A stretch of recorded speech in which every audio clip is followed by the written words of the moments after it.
बिस्मिल्लाहिर्रहमानिर्रहीम। और तलाक वाली औरतें 3 हैज़ तक अपने तय रोके रहें और अगर वो अल्लाह और रोज़ क़यामत पर ईमान रखती हैं तो इनको जायज़ नहीं कि अल्लाह ने जो कुछ इनके शिकम में पैदा किया है उसको छुपाएं और इनके खावंद अगर फिर मवाफ़क़त चाहें तो इस मुद्दत में वो इनको ज़ौजियत में ले लेने के ज़्यादा हक़दार हैं। और औरतों का हक़ मर्दों पर वैसा ही है जैसे दस्तूर के मुताबिक मर्दों का हक़ औरतों पर है, अलबत्ता मर्दों को औरतों पर फ़जीलत है और अल्लाह गालिब और साहिब हिकमत है। अस्सलाम वालेकुम नाज़रीन, मरहबा सहरी नशरियात में आपके साथ अना साद। आज हम अपनी 8वीं सहरी में दाखिल हो चुके हैं, इसी बात के साथ कि खालिक कायनात ने इस कायनात को तख्लीक किया अपने प्यारे हबीब सल्लल्लाहु अलैहि वसल्लम के सदक़े में। तो अल्लाह ताला हम पर ये करम करे कि हम तमाम ऐसी चीज़ों से महफूज रखें जो हमारे लिए शर का बायस हो सकें। कारी फैसल महमूद वड़ाइच साहब की तिलावत कुरान पाक के साथ इस ट्रांसमिशन का बाकायदा आगाज़ हो चुका है और हम ये दुआ करते हैं कि अल्लाह ताला बारगाह रब्बुल इज़्ज़त में रसूल सल्लल्लाहु अलैहि वसल्लम और इनकी आले पाक के सदक़े में हमें नेमतों से माला माल रखे और हर किस्म की परेशानियों से हमें दूर रखे और पाकिस्तान पर भी ख़ास तौर पर अपना अल्लाह ताला करम फरमाए। अल्लाह ताला बैरूनी दुश्मनी अनासिर को हम पर से दूर रखे और इस पाक वतन को महफूज रखें। नाज़रीन, आप जैसे कि जानते हैं कि हम जैसे ही आगे बढ़ते हैं हमारी इस ट्रांसमिशन में एक मौजू होता है जिसके हवाले से हम गुफ्तगू करते हैं। आज जो हम बात करने जा रहे हैं ख़वातीन की हमारे मज़हब में इज़्ज़त व एहतराम के हवाले से बात अगर की जाए तो मग़रिब ने एक आज़ादी का नारा तो लगा दिया है औरत के हवाले से, लेकिन उसके हुकूक़ और तहफ़्फ़ुज़ नहीं दे सका। सिर्फ आज़ादी है और वो किस तरफ जा रही है कि जहाँ उसकी कोई इज़्ज़त नहीं है, लेकिन इस्लाम ने औरत को एक इज़्ज़त और तक़द्दुस फराहम किया है।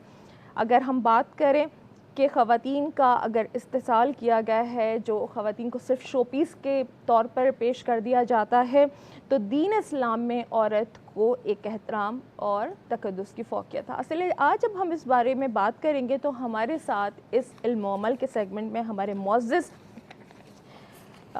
उलमा कराम मौजूद हैं। मैं इनके तारुफ़ की तरफ चलूँगी और कारी फैसल महमूद वराइस साहब का भी शुक्रिया अदा करना चाहूँगी।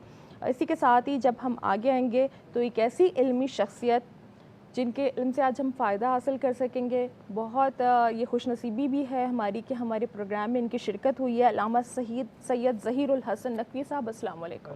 अस्सलाम वरहमतुल्लाहि वबरकातुहू। बहुत बहुत शुक्रिया कि आप हमारे साथ इस प्रोग्राम में शरीक हैं। इनके साथ ही एक और इल्मी शख्सियत हमारे अल्लामा जाफ़र रज़ा इल्वी साहब, अस्सलाम वालेकुम। वालेकुम अस्सलाम वरहमतुल्लाहि वबरकातुहू। बहुत बहुत शुक्रिया। आज टॉपिक तो जैसे कि ज़िक्र हो चुका है कि इस हवाले से, लेकिन मैं अल्लामा साहब आपसे जानना चाहूँगी कि आप ज़्यादातर यहाँ पाकिस्तान में होते भी नहीं हैं, और अगर देखा जाए तो थोड़ा सा भी आपने आज पहली दफ़ा भी शिरकत की है हमारे इस प्रोग्राम में, तो थोड़ा सा रमज़ानुल मुबारक की फ़जीलत के हवाले से, बरकत के हवाले से कुछ ज़िक्र करना फरमाएंगे, और ख़ास तौर पर ये भी थोड़ा सा इजाफ़ा कीजिए कि जो हमारा एक कल्चर है, और अगर आप इराक़ के कल्चर को देख के चलते हैं तो क्या फ़र्क आपको नुमाया नज़र आता है? जी। औज़ु बिल्लाहि मिनश शैतानिर रजीम, बिस्मिल्लाहिर रहमानिर रहीम, अल्लाहुम्मा सल्लि अला मुहम्मद व आले मुहम्मद व अज्जल फ़रजहुम शरीफ। सबसे पहले तो दुआ है कि अल्लाह रब्बुल इज़्ज़त हमारी इस क़लील सी इबादत को मक़बूल व मंजूर फ़रमाए, और इन बेहतरीन अयाम से, इस माह मुबारक के सियाम से, मेहमानी परवरदिगार से हम सब को भरपूर इस्तिफ़ादा करने की तौफ़ीक नसीब फ़रमाए।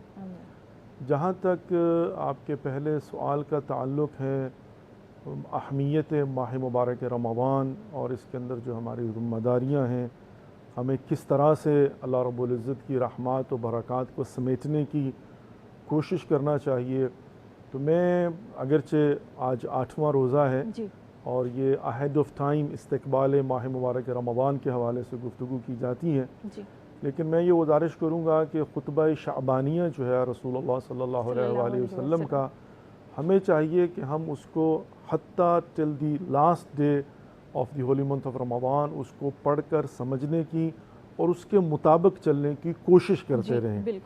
इसलिए कि इस बात को भी समझना ज़रूरी है कि जो माह मुबारक रमज़ान है, इसके अंदर जो मेहमानी परवरदिगार है, उसकी अहमियत इस कदर ज़्यादा है कि अल्लाह रब्बुल इज़्ज़त ने 2 महीने फ़ुर्सत के दिए थे कि हम तैयारी कर लें। माह रजब को अल्लाह रब्बुल इज़्ज़त ने अपना महीना करार दिया, और ये इरशाद अल्लाह रब्बुल इज़्ज़त था कि शहर शहरी व अब्दु अब्दी व रहमत रहमती, कि ये रजब जो है मेरा महीना है, बंदा मेरा बंदा है, और रहमत मेरी रहमत है। तो जिसने भी अस्तग़फ़िरुल्लाह व अस्अलु तौबा कहा, दर हकीकत तैयारी थी माह मुबारक रमज़ान की। और शाबान रसूलुल्लाह सल्लल्लाहु अलैहि वसल्लम का महीना, और माह मुबारक शाबान के अंदर भी रसूलुल्लाह सल्लल्लाहु अलैहि वसल्लम ने रोज़े की ताकीद फरमा कर ये इरशाद फरमाया था कि तैयारी कर लो उस महीने की। और जब आखिरी जुमा आता है शाबान का, तो उसमें रसूलुल्लाह सल्लल्लाहु अलैहि वसल्लम ने खुतबा जो इराद फरमाया कि जिसे खुतबा शाबानिया कहा जाता है, उसमें रसूलुल्लाह सल्लल्लाहु अलैहि वसल्लम ने जो इरशाद फरमाया था कि अय्युहन्नास इन्नहु कद अक़बल अलैकुम शहरुल्लाहि बिल बरकत व रहमत वल मग़फ़िरा, क्या इंसानों तुम्हारी तरफ अल्लाह का महीना जो है वो बरक़ात, रहमत और मग़फ़िरत के साथ आ रहा है। और पूरा उसके अंदर जो है वो तफासील बयान की कि हुआ शहरुन इंदल्लाहि अफ़ज़लुश शुहूर, वो बेहतरीन महीना है अल्लाह रब्बुल इज़्ज़त के नज़दीक। अयामुहु अफ़ज़लुल अय्याम लयालुहा अफ़ज़लुल लयाल साआत व अफ़ज़लुस साआत, बेहतरीन अयाम हैं, बेहतरीन रातें हैं, बेहतरीन लम्हात हैं। और हत्ता ये कि वदुईतुम फ़ीहि इला ज़ियाफ़तिल्लाह, तुम्हें अल्लाह रब्बुल इज़्ज़त ने अपनी मेहमानी की तरफ बुलाया। वजुइलतुम फ़ीहि मिन अहले करामतिल्लाह, कि अल्लाह रब्बुल इज़्ज़त ने आपको इसमें टेम्परेरी तौर पर एक स्टेटस अता किया है जो अहले करामतुल्लाह का है। अच्छा, अब अहले करामतुल्लाह का स्टेटस क्या है? वो ये है कि इन्ना अक्रमकुम इंदल्लाहि अत्काकुम, आप जितना ज़्यादा तकवा इख्तियार करेंगे उतना ही आपका रुतबा अल्लाह की बारगाह में बुलंद हो जाएगा और आप अहले करामतुल्लाह बन जाएंगे। ये इन्ना अक्रमकुम इंदल्लाहि अतकाकुम। यहाँ पर अल्लाह रब्बुल इज़्ज़त ने या अय्युहल्लज़ीना आमनू कुतिबा अलैकुमुस्सियामु कमा कुतिबा अलल्लज़ीना मिन क़ब्लिकुम लअल्लकुम तत्तकून, माह मुबारक रमज़ान को करार दिया है कि इंसान इसकी वजह से तकवा इख्तियार करे। तो होना तो ये चाहिए था कि मैं माह मुबारक रमज़ान को रोज़ों की सूरत में अल्लाह की रहमत को समेट कर तकवा इख्तियार कर लूँगा, तो उसके बाद अहले करामतुल्लाह बनूँगा। लेकिन यहाँ पर तो अभी माह मुबारक रमज़ान ख़त्म नहीं हुआ। माह शाबान में रसूलुल्लाह फरमा रहे हैं कि माह मुबारक रमज़ान में आपको अहले करामतुल्लाह बना दिया गया है। तो यहाँ पर अगर मैं माज़रत के साथ के यहाँ पे आपको इंटरप्ट करूँ क्योंकि ब्रेक का वक्त हुआ जाता है और ब्रेक से फिर वापस आकर इंशाल्लाह यहीं से हम ये सिलसिला गुफ्तगू शुरू करेंगे। हमारे साथ रहिएगा। मरहबा सहरी नशरियात में।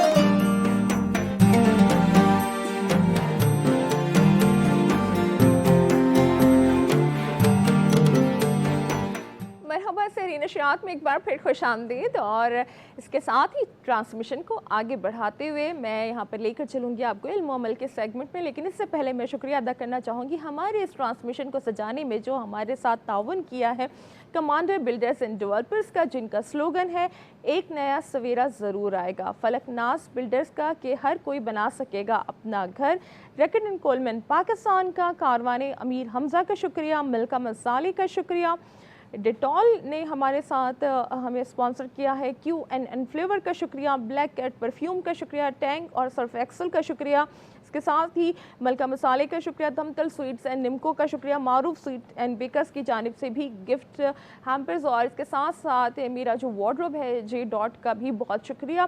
इसके साथ ही आगे बढ़ते हैं, मेरे साथ एक और यहाँ पर एक ऐसी शख्सियत मौजूद है, हमारे इस प्रोग्राम का एक हिस्सा बन चुकी है इल्म अमल के सेगमेंट में, और आज इनसे भी गुफ्तगू होगी खातून कि एक आज़ादी के हवाले से ख़वातीन की जो आज़ादी को किस तरह से लिया जा रहा है कि सिर्फ बाहर निकलना या उसको तक़द्दुस और इज़्ज़त भी फराहम करना। प्रोफेसर डॉक्टर सीमा नाज सिद्दीकी साहब है, अस्सलाम वालेकुम।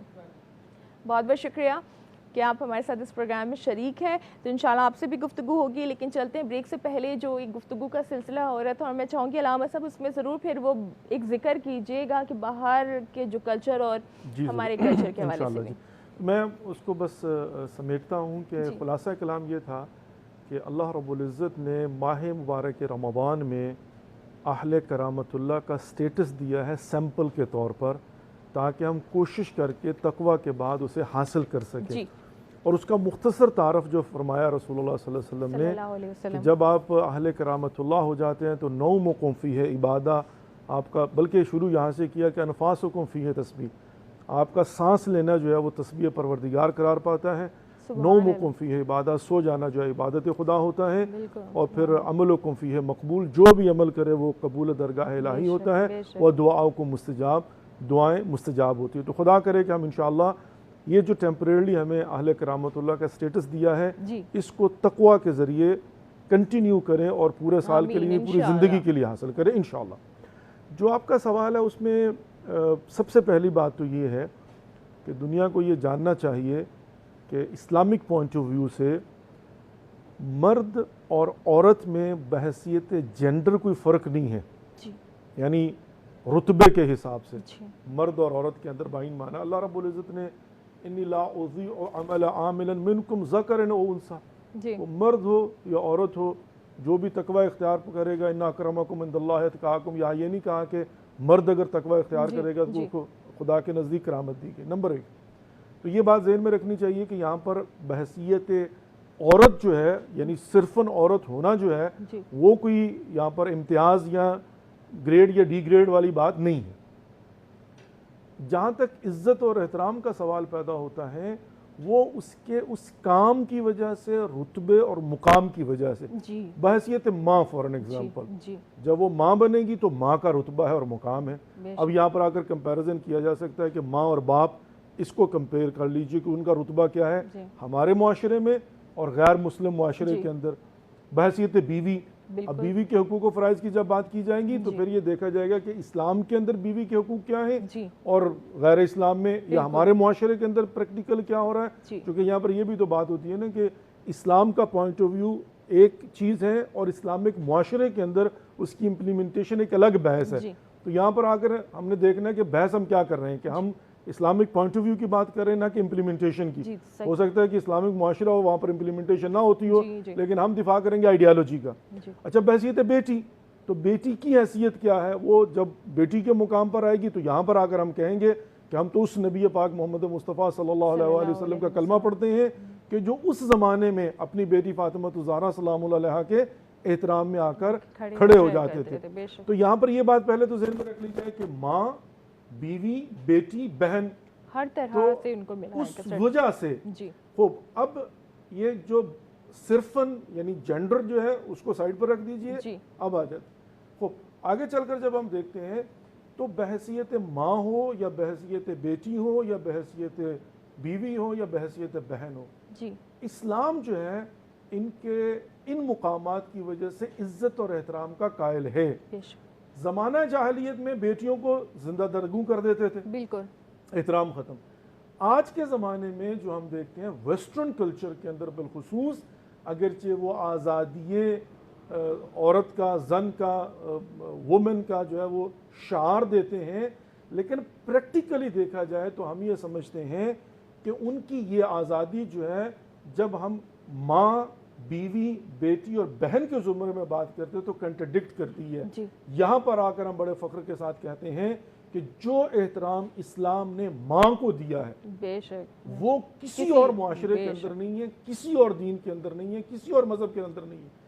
जो मुकाम बीवी को दिया है बेशक वो किसी और जगह पर पे नहीं है। मौजूद नहीं है। आज़ादी अपनी जगह पर, जी। जो हुकूक दिए हुए हैं, जी। तो यहाँ पर आकर हम जो है ना इसको मुकामात को देखकर फिर डिफाइन कर सकते हैं। सही, बिल्कुल, बहुत बहुत शुक्रिया। और जब माँ का आपने जिक्र किया, सबसे पहला और ख़ूबसूरत ये एक जो रुतबा मिल जाता है कि अल्लाह ताला ने अपनी ही मोहब्बत को माँ की मोहब्बत से जो है वो कंपैरिजन किया है कि माँ की मोहब्बत अपनी औलाद के लिए सबसे खालिस होती है। तो ये आगे मैं पहुँचाऊँगी अल्लामा साहब की तरफ सवाल के आज़ादी का नारा जो मग़रिब ने तो लगा दिया है, लेकिन वो क्या उनको कोई राइट्स वो दे रहा है, और हमारे माशरे में हमारे मज़हब ने हमें कितने राइट्स दिए हैं, इसके हवाले से आप क्या गुफ्तगू करेंगे? बिस्मिल्लाहिर्रहमानिर्रहीम। हमारे मुल्क अज़ीज़ पाकिस्तान में जो औरत की आज़ादी के हवाले से नारा लगाया गया है और इस हवाले से कुछ तंजीमें भी सामने आई औरत के हकूक़ के हवाले से, और उन्होंने दरअसल दूसरे ममालिक की कापी करना चाही है, मगर हमारे मुल्क अज़ीज़ पाकिस्तान जो कि एक इस्लामी मुल्क है अल्हम्दुलिल्लाह, तो जैसा कि जनाब अल्लामा साहब फरमा रहे थे कि इस्लाम में एक औरत का मकाम है, एक इज़्ज़त है, एक वक़ार है, एक मर्तबा है, जो कि अल्लाह रसूल अहले बैत अतहार अलैहिस्सलाम ने हमें बताया है और आका सरकार सल्लल्लाहु अलैहि वसल्लम ने प्रैक्टिकल तौर पे करके दिखाया है। जबकि ज़माने जहलियत में बच्चियों को ज़िंदा दफन किया जाता था और आका सरकार ने ताज़ीम करके जनाब सैयदा फ़ातिमा ज़हरा सलामुल्लाह अलैहा की अमली तौर पे करके दिखाया है कि इस्लाम में एक औरत का मकाम क्या है। यही औरत माँ है, बहन है, बेटी है, यही औरत हव्वा है, मरियम है, आसिया है, खदीजतुल कुबरा है, फ़ातिमा ज़हरा है। बाहर के हमारे मुल्क अज़ीज़ पाकिस्तान की ख़वातीन को, यानी इस्लामी मुल्क की इन ख़वातीन को चाहिए कि ये सीरत सैयदा फ़ातिमा ज़हरा, सीरत हज़रत खदीजतुल कुबरा पे अमल करें, ना कि मग़रबी अंदाज़ को ये अपने लिए अपनाएं। मग़रबी अंदाज़ जो है उसमें एक तो बहुत बड़ा फ़ुक़दान, सबसे पहला जो फ़ुक़दान है वो है लिबास का और पर्दे का ना होना, हिजाब का ना होना। जबकि हमारा जो इस्लाम है वो औरत के लिए पर्दे को वाजिब करार देता है, पर्दा इसके लिए वाजिब है। हत्ता कि हमारे यहाँ एक ये रवायत घरों में बड़ी आम चली आ रही है, ये कज़न है, ये मामू जैन है, ये चचा ज़ाद है, वगैरह वगैरह। हमारा इस्लाम मामू ज़ाद से, चचा ज़ाद से भी पर्दे का हुक्म देता है कि इनसे भी पर्दा करना चाहिए, हत्ता कि देवर से भी पर्दा करना चाहिए। ठीक है, तो जो मगरबी अंदाज़ है पर्दे के अलावा अगर दूसरी तरफ हम बात करते हैं तो बेहयाई है, उरियानी है, और वहाँ पर शोहर का कोई मकाम नहीं समझा जाता कि शोहर का मकाम है, जबकि हमारे यहाँ इस्लाम में कुरान करीम में हुक्म है कि मर्द हाकम है, औरत महकूमा है। ठीक है, मगर शरई तकाज़ों के हवाले से कई ऐसे मकामात हैं जहाँ पे औरत और मर्द की बराबरी की गई है। हमारे मुल्क में ये जो राइज करने की कोशिश की जा रही है, जिसमें इस्लामाबाद की रोड पे, इस्लामाबाद की सड़कों पे बड़े एहतजाज हुए, हमारा जिस्म हमारी मर्ज़ी, इस तरह के गलीज़ बैनर देखने में आए, गलीज़ नारे लगाए गए, और सबसे दुख भरी बात यह है कि इसको अखबारात ने बड़ी कवरेज दी। ये बड़ी बुरी बात है, अखबारात ने इसको कवरेज दी, कहते ऐसे यानी प्रोग्राम को कवरेज नहीं देनी चाहिए। बिल्कुल। तो बाद में ये हुआ कि हमारे जो उलमाए कराम हैं, इन्होंने खुतबा जुमा में और दीगर महाफल में, मिलाद में इसकी हौसला शिकनी की, और मुख्तलिफ चैनल पर भी इसकी हौसला शिकनी की, और मैं ये समझता हूँ कि ये मगरबी अंदाज़ को हमारी पाकिस्तानी ख़वातीन जो हैं उसको रिजेक्ट करें, उसको ना अपनाएं, सीरत अहले बैत को अपनाएं। जी, अच्छा देखा जाए तो मेजॉरिटी ऐसी हैं कि वो करती हैं, कुछ जगहों पे ऐसा है, फिर वो उसकी वजह से फिर तमाम लोगों पर ये आ जाती है बात। तो ब्रेक के बाद इसी बात को आगे बढ़ाएंगे, हमारे साथ रहेगा मरहबा सहरीन नशरियात में।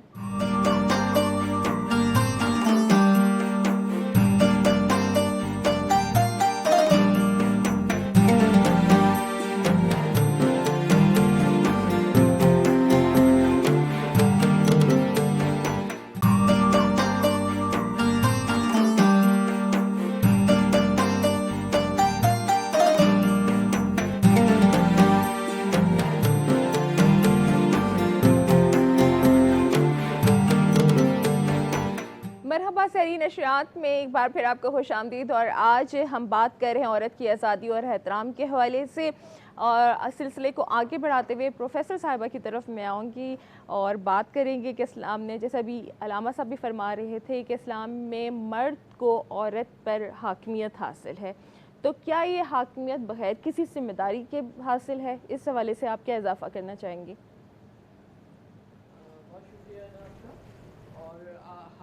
जहाँ तक ताल्लुक़ है तो देखिए, बहैसियत मर्द तो अल्लाह ताला ने ख़ुद ही फरमा दिया है कुरान में और सीरत के हवाले से, दोनों जगह से हमें ये पता चलता है कि मर्द को एक हाकिमियत इस लिहाज से हासिल है कि उसको जिस्मानी मजबूती, जहनी मजबूती एज़ कम्पेयर टू ख़वातीन ज़्यादा दी गई है, और उसके हवाले से वो उसके तहफ़्फ़ुज़ का भी ज़िम्मेदार है। उसके लिए बहुत सारे उसके हुकूक़ हैं जो कि ख़वातीन के हवाले से मर्द पर लागू होते हैं।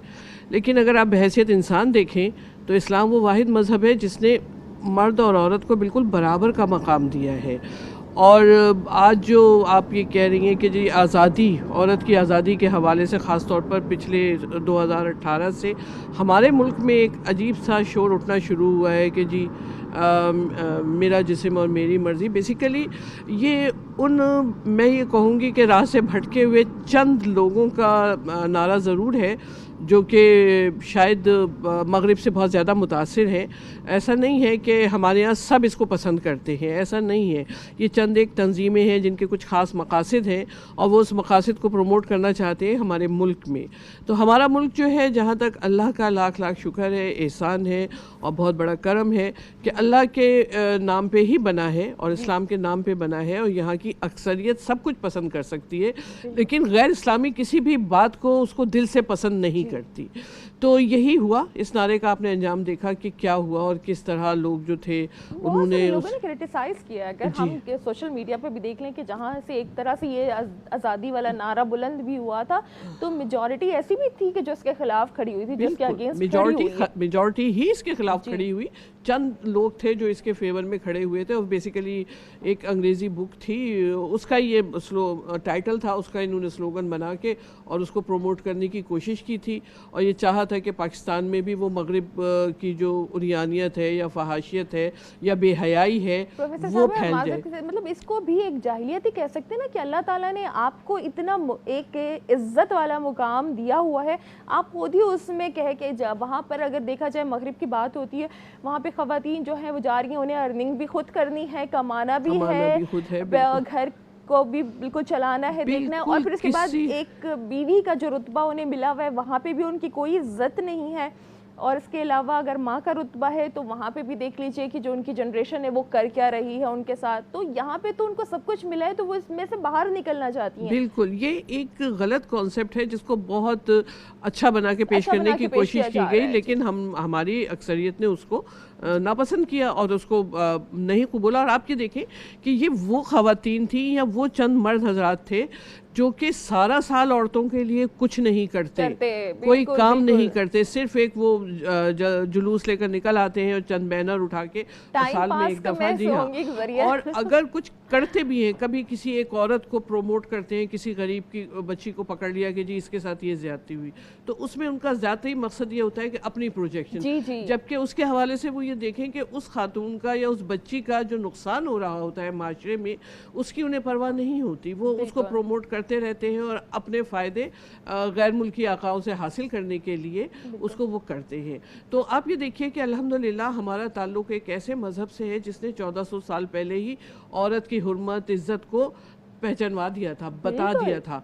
और आप ये देखिए अगर मगरिब की तरफ, जिससे हम बहुत मुतासिर होना चाहते हैं या हो रहे हैं, वहाँ पे जैसे अभी आपने खुद फरमाया कि औरत को ना तो काम कर, किसी भी किस्म की डिस्क्रिमिनेशन नहीं समझी जाती कि जनाब औरत ने काम भी उतना ही करना है जितना मर्द ने करना है, औरत ने मेहनत भी उतनी ही करनी है, उसको कोई किसी किस्म का कोई रिलैक्सेशन नहीं होता है, और बिल्कुल बराबरी। इवन कि आप देखें कि जो हैवी व्हीकल्स हैं, ट्रक्स तक औरतें चला रही होती हैं, जबकि हमारे अपने इस पाकिस्तान में आप देख लीजिए कि औरत को कितना मकाम हासिल है, अगर अल्लाह ताला ने एक ना, इसलिए कि हम इस्लाम माजरत के साथ माशाल्लाह जब आप बात करते हैं तो फिर कुछ फैक्ट्स जो होते हैं उनको भी सामने रखना चाहिए। जब तक हम रूट काज जो है उसको नहीं समझेंगे तो मसला हल नहीं कर सकते, और इतना सिंपल नहीं है सिस्टर जितना हम जो है इसको पेश कर रहे हैं, कम्प्लिकेशंस हैं। अभी आपने ट्रक की मिसाल दी है कि वेस्ट में खातून चलाती हैं, यहाँ रक्शे नहीं चलाती खवातीन के बेचारी। जी, वो मैं कह रही हूँ कि आहिस्ता आहिस्ता यहाँ पर भी तो मजबूरन जो है ना वो रक्शे चलाती है अपना पेड़ पालने के लिए। बिल्कुल। अब ऐसा अच्छा, और एक यहाँ पर जो है ना थोड़ा थ्योरी को मैं जो कहना चाह रही हूँ, मैंने भी अपनी बात अल्लामा साहब में, बिल्कुल प्रोफेसर साहिबा तो खुद एक मिसाल है कि देखिए इस्लाम में हमें अल्लाह ताला ने इज्जत दी है। हम अभी भी, जैसे मैं यहाँ पे बतौर एंकर इस वक्त मौजूद हूँ, लेकिन एक इस्लामी जो कवानीन है एक औरत के लिए जितनी आज़ादी उसको दी गई है, उसके साथ मैं अपने इस चैनल को रिप्रेजेंट कर रही हूँ। आप एक प्रोफेसर हैं, आप एक डॉक्टर हैं, अब खातून हमारे साथ। देखिए मैं आपको एक और तरफ भी लेके चलूँ कि हमारा एक किचन भी है, वहाँ पे भी हमारी एक शेफ़ है और वो भी एक खातून है, शेफ़ सबीन भी मौजूद है। मैं एक दफ़ा इनका तारुफ भी करवा दूँ। अस्सलाम वालेकुम। वालेकुम अस्सलाम। कैसी हैं आप? ठीक हैं जी बिल्कुल ठीक, अल्लाह का शुक्र। सबीन, आज आपने टॉपिक सुना है और जो हमारे मज़हब में औरत को कितना खूबसूरत मुकाम मिला, इसके हवाले से आप क्या कहना चाहेंगे? सबसे पहले तो है ना, मैं अल्लाह ताला का शुक्र अदा करना चाहूँगी कि अल्लाह ताला ने हमें एक ऐसे मुल्क में पैदा किया और ऐसे घराने में जो अहले बैत अलैहिस्सलाम को मानने वाला घराना है, जिससे हमें एक सबक मिलता है, एक औरत को सबक मिलता है कि वो उसको किस मराहिल से गुज़रना चाहिए और किन मराहिलों से एहतियात करनी चाहिए, किन तरीक़ों से कमाना चाहिए, किन तरीक़ों से एहतियात करनी चाहिए। तो हमारे पास हमारे घराने में और इस्लाम में ऐसे रोल मॉडल मौजूद हैं, जैसे कि बीबी फ़ातिमा ज़हरा सलामुल्लाह अलैहा थी कि उन्होंने चक्की पीसी, घर में चक्की पीस के और उन्होंने अपने घर को चलाया। तो इस तरह के रोल मॉडल हमारे पास बहुत सारे घराने ऐसे हैं जो हमें मोटिवेट करते हैं। ये तो हमें इतनी बड़ी मिसाल मिलती है यहाँ पर कि उन्होंने जो हम जिनके लिए खायनात तख्लीक की गई, उनकी बेटी, और उन्होंने चक्की पीसी है और हाथ में छाले पड़ जाते थे। और हमारी ख़वातीन ने तो यहाँ पे स्लोगन बनाया है कि मैं मतलब खाना गर्म करके दूँ ना दूँ मेरी मर्ज़ी है, मैं काम करूँ या ना करूँ मेरी मर्ज़ी है। तो ये कितनी गलत चीज़ है। देखिए सूरह निसा जो है ना, वो बेसिकली हमारे पास एक मॉडल के तौर पे कि आप मर्द और औरत की कभी भी बराबरी तो इसी सूरत से ही मिल गई है। जी, मतलब ये समझ लें कि मर्द और औरत की कभी भी, जब अल्लाह ताला कुरान में कह रहे हैं कि जब बराबरी नहीं हो सकती तो हम और आप कोई नहीं होते कहने वाले कि मर्द और हम औरत बराबर हो सकते हैं। तो अल्लाह ताला ने उनका रुतबा अगर बुलंद दिया है तो हमारा रुतबा भी बहुत बुलंद है कि हमारे पैरों के नीचे ज़मीन अल्लाह ताला ने जो रखी, उसके नीचे जन्नत रखी औलाद के लिए, तो वो हमारे लिए बहुत बड़ा मकाम है। अच्छा, जल्दी से आज की रेसिपी भी बता दीजिए कि आप बना क्या रही हैं, क्योंकि फिर हम ब्रेक पर जाएंगे और ब्रेक से वापस आकर हमने ये टॉपिक बिल्कुल। आज की हमारी रेसिपी बहुत ही ज़बरदस्त मज़ेदार सी रेसिपी है, कोफ्तों का सालन बना रहे हैं हम। अच्छा, ठीक है। कोफ्ते जो है वो हमने यहाँ पर बना के रख दिए हैं क्योंकि टाइम हमारे पास कम ब्रेक से वापस आके फिर हम ये शेयर कर लेते हैं, ये रेसिपी शेयर कर लेते हैं। हम चलते हैं ब्रेक की तरफ, क्योंकि अल्लामा सैयद ज़हीरुल हसन नकवी साहब से उन्होंने कहा कि रूट ऑफ कॉज की तरफ हमें जाना चाहिए, और वो क्या है, किन चीज़ों को हमें रोकना है हमारे माशरे में। वो जो ख़वातीन आ गई हैं एक नारा बुलंद करती हुई, तो उनको किस तरीके से रोका जाए, किसको पाबंद करना चाहिए, किसका काम है कि ये सारी चीज़ों को कंट्रोल करे, तो हम ये गुफ्तगू करेंगे। लेकिन एक ब्रेक के बाद हमारे साथ रहिएगा मरहबा सहरी नशरियात में।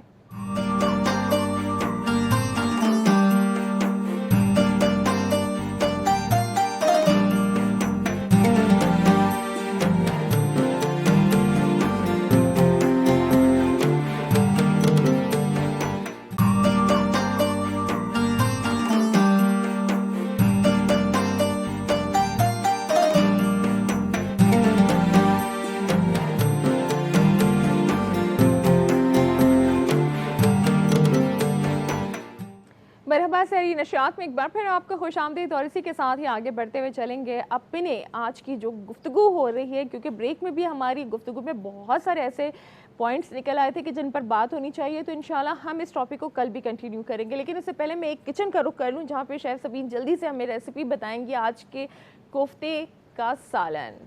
जी है ना, बिल्कुल। खुशबू आनी शुरू होगी, मेरे ख्याल आपने तैयारी शुरू कर दी है। जी, मैंने तैयारी इसलिए शुरू कर दी कि टाइम कम होता है। मैंने इसमें ऑयल शामिल किया है तकरीबन 1 कप के करीब जी, और प्याज शामिल किए 3 से 4 अदद। दरमियानी प्याज आपको इसमें ब्राउन करके फिर उसके बाद आपको उसको पीसना है, चाहे आप सिल पे पीसें चाहे आप इसको ग्राइंडर में पीसें। इसको पीसने के बाद आपने इसमें प्याज शामिल करनी है, उसके साथ ही इसमें लहसुन और अदरक का पेस्ट शामिल किया है मैंने। ठीक है। कोफ्ते जो बनाए, कोफ्तों का मैं आपको बता देती हूँ कोफ्ते किस तरह से बने। कि कोफ्ते के लिए हमने कीमा मतलब कीमा हमने इसमें शामिल किया है तकरीबन 1 kg के करीब, और इसमें जो मसाला था मलिका वालों का हमारे पास कोफ्ता मसाला, उसमें से हमने आधा पैकेट जो है इसमें शामिल किया है और आधा पैकेट हम ग्रेवी में शामिल कर रहे हैं। इसके साथ साथ हमने इसमें कोफ्ते में जो कीमे में हमने चीज़ें मिलाई हैं, हरा धनिया, हरा पुदीना, हरी मिर्चें, लहसुन और अदरक का पेस्ट। अच्छा, पहले ज़माने में थोड़ा सा हमारी जो दादी नानी थी वो थोड़े से इसमें चावल भी शामिल करती थी, हाँ, ताकि उसकी अच्छी तरह उसकी बाइंडिंग हो जाए। तो आज मैंने भी इसमें थोड़े से चावल शामिल किए हैं ताकि मैं आपको दिखा भी दूँ कि इस तरह से ये हमारे पास ये तो हम रेडी हुआ है। आज इसका टेस्ट कैसा है। ठीक है। तो ये हमने इसमें लहसुन, अदरक, हरा धनिया, पुदीना, हरी मिर्चें, लहसुन और साथ में थोड़ी सी अगर आप चाहें तो चॉप हुई भी प्याज भी शामिल कर सकते हैं। उसके बाद हमने इसको हाथ से इस तरह से इस पे पानी लेना है, और पानी लेने के बाद हमने इसको इस तरह से इसको शेप बनाना है इसका। ठीक है। और आप चाहें तो मैं एक चीज़ ना और भी बता दूं कि अगर आप पहले से इसको बना रहे हैं तो हमारे पास एक ऐसा प्लेटर होता है जिसमें हम इस तरह से इसको फ्रीज़र में फ्रीज भी कर सकते हैं, ताकि ये कि आपको पकाने में आसानी रहे। ठीक है। अच्छा, अब हम आपको इसमें मसाला शामिल कर रहे हैं। तकरीबन जो हमारे पास हाफ बचा था जी, उसको अच्छी तरह मिक्स करेंगे।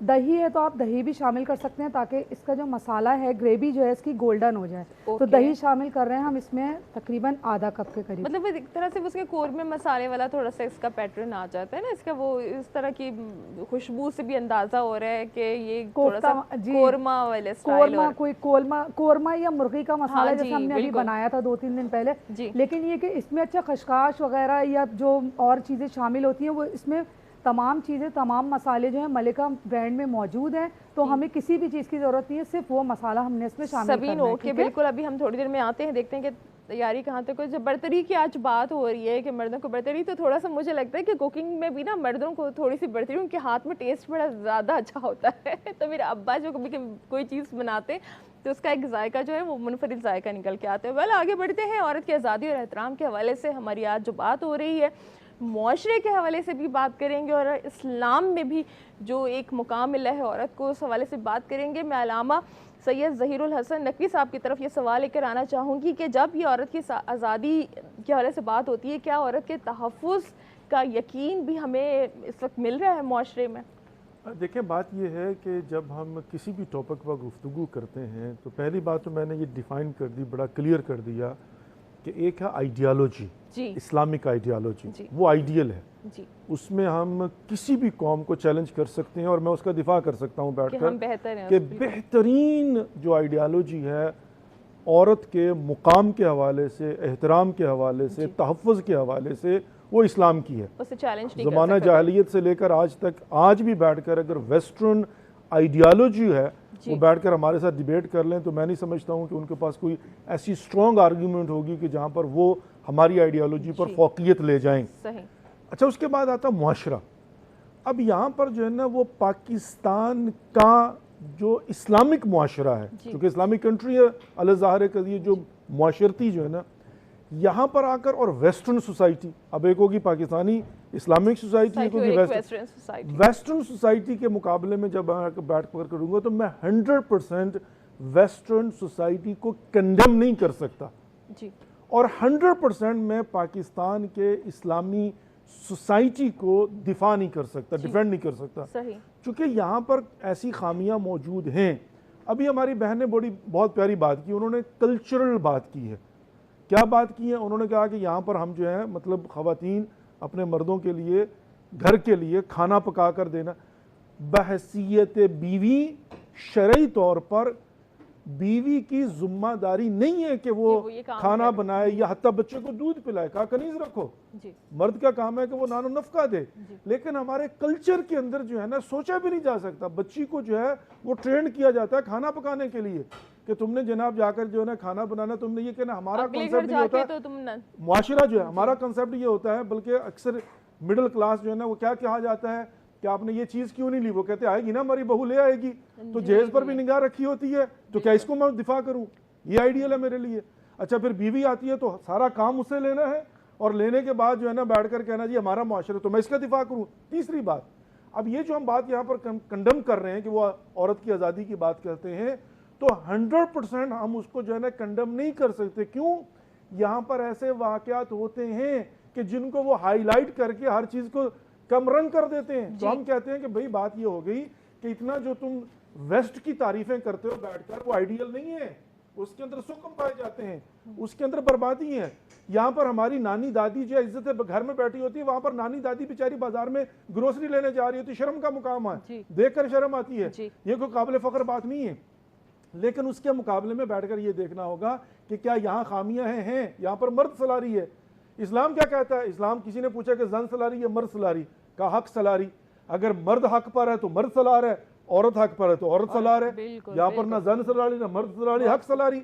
लेकिन यहाँ पर मुआशरा जो है मर्द सलारी का है। अब बात करते हैं मर्द। अब इस्लाम ने मर्द को फौकियत दी है, अल रिजालो कव्वामून अलन निसा, लेकिन उसका मतलब हाकमियत जो है वो ये नहीं है कि वो जो करे, वो कहते हैं ना जंगल का शेर जंगल का बादशाह, चाहे तो बच्चे दे, चाहे तो अंडे दे, ऐसा नहीं करता रहे और बीवी मानती रहे, ऐसा नहीं होता। यहाँ पर बैठकर डिफाइन करना होगा, यहाँ के मुआशरे के अंदर मर्द को भी समझाना होगा कि औरत अगर आज़ादी मांग रही है, किस चीज़ से आज़ादी मांग रही है। अगर मैं मेंबर से बैठकर या मीडिया से बैठकर ये कह देता हूँ कि औरत की ये जिम्मेदारियाँ नहीं है, तो उससे उसको आज़ादी चाहिए। यहाँ पर मैंने खुद मिसाल दी ना कि मैंने देखा कि बेवा खातून आई हुई थी कुमक के लिए, वो बेचारी रिक्शा चलाती है लाहौर के अंदर, तो अब इसको किसने मजबूर किया? अगर तो ये बेवा है तो तब भी मुआशरे को चाहिए ना, अगर ये इस्लामिक मुआशरा है तो वो उसकी मदद करे, बैतुल माल में से दिया जाए, ताकि मजबूर होकर रक्षा ना चलाए, अपनी मर्जी से काम करना तो करे। तीसरी बात, अब आप भी यहाँ पर माशाल्लाह बैठी, प्रोफेसर साहब भी यहाँ पर बैठी हुई हैं, यहाँ पर हमें जो दिफा करना वो ये करना है कि हम ये कहते हैं कि इस्लाम आइडियल इस तरह से है कि कहीं पर भी हिजाब माने नहीं होता कि खातून एक्टिविटीज ना करे। वो प्राइम मिनिस्टर बन जाए, वो प्रेसिडेंट बन जाए, वो मिनिस्टर बन जाए, वो हेड ऑफ द डिपार्टमेंट बन जाए, वो पुलिस में कहीं पर भी चली जाए, वो अपने हिजाब को बरकरार रखते हुए पाबंदी के अंदर जो करना चाहे करे। कहाँ पर ये माने होता नहीं होता, इसको हम दिफा कर सकते हैं। लेकिन हमारे मुआशरे के अंदर कल्चरली जो प्रॉब्लम्स हैं उनको हम इस्लाम के साथ एसोसिएट नहीं कर सकते। मैं मिसाल नहीं दूंगा, बड़ी सेंसिटिव हो जाएगी। बाज़ मामलात में यही तो हो रहा है कि उनका कल्चर है, वो कल्चर को कहते हैं नहीं ये इस्लाम है। भाई दौलत इस्लामिया होगी लेकिन कल्चर तुम्हारा जो है वो 100% इस्लामी नहीं है। तो यहाँ पर इस्लाम ने जो ग्रेस पीरियड दिया हुआ उसको सामने रखते हुए दरमियान का रास्ता निकालना। हल क्या है कि हम अपनी कौम को, अपनी नस्लों को, अपने मुआशरे को भी एजुकेट करें और उनको बताएं कि हलाल क्या है, हराम क्या है, वाजिब क्या है, हक क्या है और फ़र्ज़ क्या है, और फिर उसके बाद ज़िम्मेदारियों को तयन करके आगे बढ़े। अच्छा, बहुत अच्छी और ख़ूबसूरत गुफ्तगू यहाँ पे की है, क्योंकि बात फिर वहाँ पर आ जाती है कि अगर हम मशरक़ी तहज़ीब की बात करें अलामा साहब, कि हम इस्लाम के हवाले से अगर बात करेंगे तो अलामा साहब ने बिल्कुल वजह फरमाया है कि वहाँ पर तो ख़वातीन के लिए ये भी कह दिया गया है कि घर का कोई काम नहीं कि, और बल्कि हम तो कहते हैं कि सबकी ज़िम्मेदारी तुम्हारे ऊपर आयद हो जाती है कि अगर तुम किसी एक घर में आ जाती हो तो बस उस वक्त तुम्हें देखना है कि सुबह से रात तक की तुम्हारी जो ड्यूटी है वो इस तरह से शुरू होगी कि टाइम बंधा हुआ है। तो अब उस तरह से क्यों हम अब बदल नहीं सकते? अगर हमारी एक कवानीन है जिसको अब कोई भी मुल्क चैलेंज नहीं कर सकता, क्योंकि हम बिल्कुल परफेक्ट हैं उस हवाले से, इस्लाम के हवाले से, मुआशरे के हिसाब से नहीं, तो अब ये किसका काम है कि कौन इन तमाम चीज़ों को सिखाए, कौन इन आप लोगों से गुफ्तगू तो यहाँ पर होती है, लेकिन इन चीज़ों का कोई कानून तो होना चाहिए। जैसे अगर बाहर देखा जाता है कि ज़रा सा किसी को कोई ख़वातीन के ऊपर कहीं जुल्म या कुछ होता है तो फ़ौरन ही एक लॉ के मुताबिक वहाँ सज़ा पर भी दी जाती नाजायज़ होता है, वहाँ पर भी ज़्यादती होती है, वहाँ पर भी जुल्म होती होता है, है, बिल्कुल होती है। कानून बना दिया गया। मैं उसके हक में नहीं हूँ, जी। मैं खुद 25 साल से अमेरिका में रह रहा हूँ, लेकिन अमेरिका के अंदर मैं आपको 20 मिसालें ऐसी देती हूँ जहाँ पर औरतों ने जुल्म किया मर्दों के ऊपर, जी, वो सिर्फ तोहमत लगा दी है सेक्सुअल बिल्कुल। हरासमेंट की, और और फिर उसके उसके बाद बाद फौरन उस वो- बेचारे का फ्यूचर तबाह कर दिया। 6 महीने बाद पता चला ये औरत गलत जी। थी। मैं तो ये कहता हूँ कि कुरान पाक में अल्लाह रब्बुल इज्जत ने एक वाकया बयान किया है, एक वाकया नामूस का, और उसके अंदर औरत गलत है, मर्द सही है, जुलेखा को हज़रत यूसुफ का वाकया जी, जी, परवरदिगार ने क्यों बयान किया है? इसका मतलब ये है कि खुदाबंद मुताल को पता है ये किताब कुरान क़यामत तक के लिए यहाँ पर बता रहा है परवरदिगार की ख़वातीन हर जगह पर सच्ची नहीं होती, बेशक, इनका मकर देखो, इनका झूठ देखो। बेशक। तो यहाँ पर बैठकर जो है अगर उनको इंसान समझाए कि भाई तुम कैसी बातें करते हो, यहाँ पर वेस्ट के अंदर कितना जुल्म हो रहा है।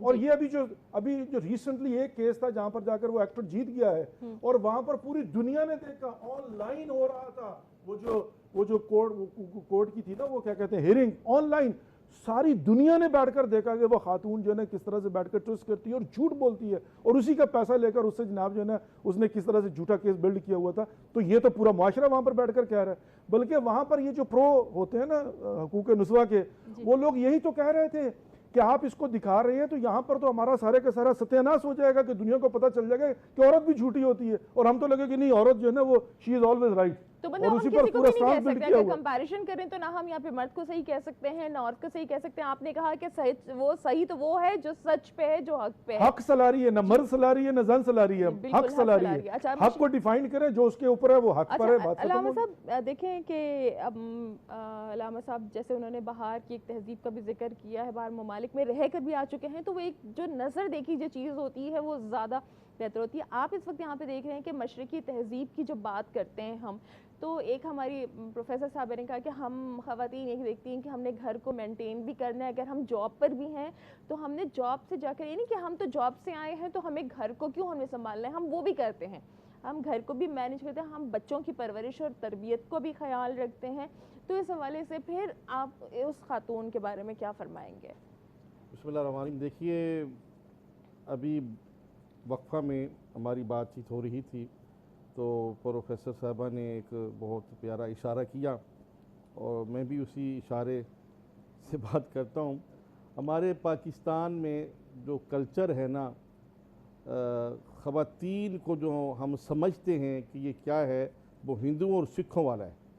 हमारा जहन इनके मुतल्लिक़ ये है कि ये बिल्कुल हमारी डोंडियाँ हैं, हमारी कनीज़ें हैं, हमारी नुकरानियाँ हैं जी। और बाज़ लोग तो इसलिए शादी करते हैं जॉब करने वाली लड़की से कि मैं घर बैठूंगा और इसकी तनख्वाह आएगी, मैं ऐशो-इशरत करूंगा, मैं सैरो सियाहत करूंगा, ठीक है। मगर अगर दूसरे नज़रिए से देखें, दूसरी सोच से देखें, तो जनाब खदीजतुल कुबरा सलामुल्लाह अलैहा की हमारे सामने सीरत तैयबा है। आप मखदूमा तजारत करती थी, कस्तूरी ज़ाफ़रान अंबर का आपका बिज़नेस था, ठीक है। इस्लाम इस चीज़ की इजाज़त भी देता है। सैयदा फ़ातिमा ज़हरा सलामुल्लाह अलैहा की सीरत तैयबा को देख तो घर के काम की सूरत हाल तो ये है कि आप चक्की भी चला रही हैं, हसनैन शरीफैन का झोला भी झुला रही हैं और तस्बीह भी फरमा रही हैं, हत्ता कि आपके पास हज़रत फ़िज़ा सलामुल्लाह अलैहा जैसी कनीज़ भी थी, मगर इसके बावजूद आपने अपने घर के अमूर को तकसीम किया था रोज़ाना के हिसाब से कि फ़िज़ा आज आपके काम ये हैं, मेरे काम ये हैं। ये नहीं किया कि उन्होंने भी कि सारे काम ही सारे अमूर हज़रत फ़िज़ा को सौंप दिए कि सारे काम हज़रत फ़िज़ा ही करेंगी, नहीं। अगर घर में कनीज भी हो तो सारे काम उसको नहीं सौंप देने चाहिए, खुद खवातीन को, जो घर की बहू है उसको भी ये काम काज जो है वो करना चाहिए। बेशक वो जॉब कर, ये इतदाल, ये होना जरूरी जी, बेशक वो जॉब करती है, बैंक में है या स्कूल टीचर है, या कोई भी किसी भी शोबे से तल्लुक़ रखती है, तो घर में आके बच्चों की देखभाल करना, खाना खुद अपने हाथों से तैयार करना, ये उसका शार है। उसको मादरत के साथ यहाँ पर म्यूचुअल अंडरस्टैंडिंग से हो सकता है, उसकी जिम्मेदारी नहीं है। म्यूचुअल अंडरस्टैंडिंग जिम्मेदारी बना दी भी गई है, आइडियल जो है ना, ये जिम्मेदारी जबरदस्ती बना भी दी गई है, ये जिम्मेदारी बना भी दी गई है। जी जी, क्या कि दिल नहीं बेचारा होता तो कभी करना भी पड़ जाता है। अरे सूरत हाल तो ये है कि अभी नई नवेली बहू आ जाती है तो उसको दूसरे दिन ही अगर काम काज पे लगा दिया जाता है तो उसकी वालदा फ़ोन करने लग जाती है, अरे आपने हमारी बेटियों को काम पे लगा दिया, पहले दिन ही लगा दिया। अब सूरत हाल तो ये है ना कि जो मैंने पहले बात की कि यहाँ जो कल्चर है ना, वो हमारे यहाँ इंडिया का कल्चर जो है ना, मर्दों में और घरों में, और ख़ुसूसन जो इंडिया ड्रामे देखे जा रहे हैं ना, उन ड्रामों ने बेड़ा गर्क करके रख दिया है सास बहू का, और घर में जो नंद का हुस्न सलूक है, शौहर का जो हुस्न सलूक है। जी, मैं ये आपकी बात काट रही हूँ क्योंकि हम ब्रेक पे भी जा रहे हैं, क्योंकि हमने कल सोशल मीडिया का भी जिक्र किया था, तो वो ड्रामे वगैरह हमारे अपने भी कुछ थोड़े से मौजू ऐसे आते चले जा रहे हैं कि जहाँ पर एक बिगाड़ का सबब बन रहे हैं। जी बिल्कुल, तो इस पर हम ज़रूर बात करेंगे, लेकिन वक्त हो जाता है एक ब्रेक का, और ब्रेक के बाद करते हैं आपको दोबारा ज्वाइन रहिएगा हमारे साथ मरहबा सहरी नशरियात में।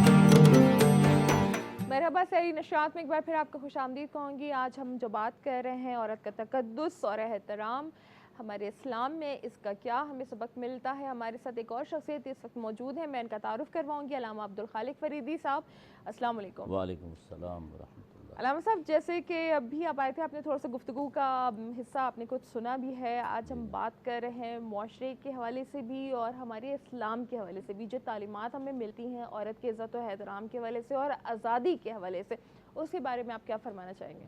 आऊज़ु बिल्लाहि मिनश्शैतानिर रजीम, बिस्मिल्लाहिर रहमानिर रहीम।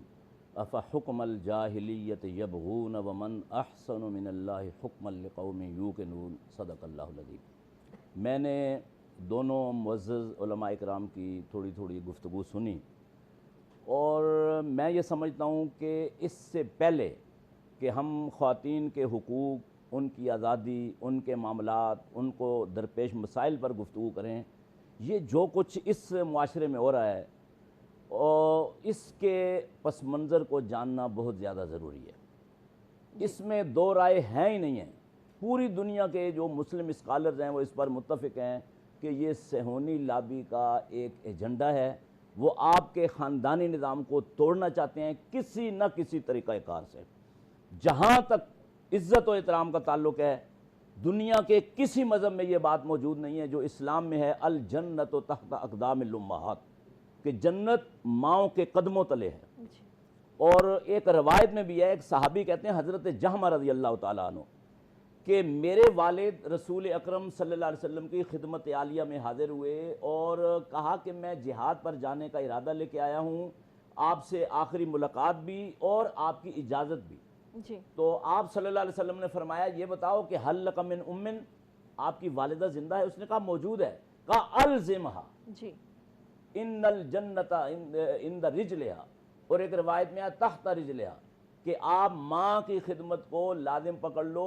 आप जिहाद पर जिस जन्नत की ख्वाहिश में जा रहे हो वो तो माँ के कदमों के नीचे, वो सवाब आपको उधर ही मिल जाएगा। जी। और इसी तरह बहन की जो रिस्पेक्ट है जी, ये जितनी मुस्लिम मुआशरे में कहीं भी नहीं है। जी। बेटी की जो रिस्पेक्ट है, हज़रत मैं जब बाहर से आया तो मखदूमा कायनात हज़रत सैयदा फ़ातिमतुज़ ज़हरा रज़ी अल्लाह ताला अन्हा की गुफ्तगू कर रहे थे, उनके बारे में बता रहे थे।